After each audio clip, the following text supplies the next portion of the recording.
Face master கைமை ஆரவதி பார்க்க போகிறோம்னா அதிமுக பொறுத்த வரைக்கும் பார்த்தீங்கன்னா ஓபிஎஸோட செல்வாக்கு பார்த்தீங்கன்னா உயர்ந்துட்டே இருக்கு.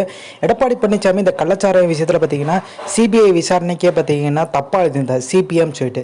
ஸோ இது கட்சி பேர் மாதிரி என்னப்பா இருக்கேன்ற மாதிரி உத்து கவனிக்கும் போது தான் சிபிஐ தான் மாற்றி போட்டிருக்கான்ற தெளிவாக எல்லாருமே புரிய ஆரம்பிச்சிருச்சு. அதே மாதிரி நம்மளுக்கு தெரியும் திருச்சி சிவாவோட மகன் சூர்யா சிவா என்ன பண்ணியிருக்காருன்னா தமிழ்நாடு ஃபுல்லுமே ஒட்டியிருக்காரு. எடப்பாடி பழனிசாமி பார்த்தீங்கன்னா பாஜகவோட பி டீம்ன்ற மாதிரி. ஆனால் அது சொல்கிற போனால் பார்த்தீங்கன்னா அப்படி தான் நடக்கிற பார்த்தா இருக்கு. டெல்லியிலேருந்து பார்த்தீங்கன்னா மெசேஜ் இருக்கு. அதனால தான் எடப்பாடி பழனிசாமி தமிழ்நாடு ஃபுல்லாக ஆர்ப்பாட்டம் பண்ணதான் வந்து ஒரு தகவல் பரவலாக பரவிட்டு இருந்துச்சு. திருப்பியும் எடப்பாடி பழனிசாமி டெல்லியோட கை கோத்துட்டாரு அப்படின்றத ஓரளவுக்கு புரிஞ்சுக்க முடியுது. சைலண்டாக பார்த்தீங்கன்னா ஓபிஎஸும் சசிகலா பார்த்தீங்கன்னா மிகப்பெரிய ஒரு மூவ் எடுக்க போதா சொல்கிறாங்க. சுற்றுப்பயணம் இந்த சுற்றுப்பயணம் இறுதியில் பார்த்தீங்கன்னா எடப்பாடி பழனிசாமிக்கு இந்த டெண்டர் முறைகேடு, ஏன்னா ஓபிஎஸ் பார்த்தீங்கன்னா டிடி தினகரன் பாஜக கூட்டணியில் தான் இருக்காங்க. ஸோ அந்த இன்ஃப்ளூயன்ஸ் பயன்படுத்தி பார்த்தீங்கன்னா எடப்பாடி பழனிசாமிக்கு இந்த டெண்டர் வழக்கும் கர்நாடகாவில் ஒரு வழக்கு இருக்குது. அதனால பார்த்தீங்கன்னா டெல்லியோட பெரிய லெவலில் பகச்சிக்க மாட்டார் எடப்பாடி பழனிசாமின்றது பொதுவாக சொல்கிறாங்க. ஆனால் அது டிடி தினகரன் நெருக்கடி கொடுத்தா அது நடக்கும். கர்நாடகா வழக்கு பார்த்தீங்கன்னா முக்கியமான வழக்கு.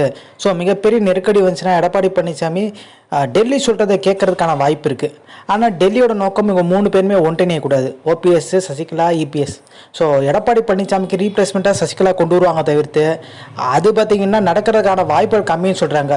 ரீப்ளேஸ்மெண்ட்றது எடப்பாடி பழனிசாமி எதிர்த்தா மட்டும் தான் நடக்கும். எடப்பாடியே காம்ப்ரமைஸாக டெல்லியோட போயிட்டாருன்னா அந்த பிரச்சனையே இருக்காது. ஸோ ஓபிஎஸ் பார்த்தீங்கன்னா தொண்டர்கள் வந்து சந்திக்கப்படுறதா சொல்கிறாங்க. பட் இந்த சூழ்நிலை மாறுன்றாங்க. ஏன்னா 26லையும் 24லையும் கூட்டணி கிடையாது பார்த்தீங்கன்னா எடப்பாடி பழனிசாமி சொல்லிட்டாரு. ஸோ இதில் தான் மிகப்பெரிய லெவலில் பார்த்தீங்கன்னா டெல்லிக்கும் எடப்பாடி பழனிசாமிக்கும் மோதல் உண்டாகி மாற்றம் ஏற்படும்ன்றாங்க. ஸோ இந்த ஒரு விஷயத்தில் மட்டும் தான். மித்தபடி பார்த்தீங்கன்னா எடப்பாடி பழனிசாமி டெல்லியோட அனுசனையாக போகிறதுக்கான வாய்ப்பு. ஒரு தடவை வாக்கு கொடுத்துட்டாரு 2024லையும் 26லையும் கூட்டணி இல்லைன்னு சொல்லிட்டு.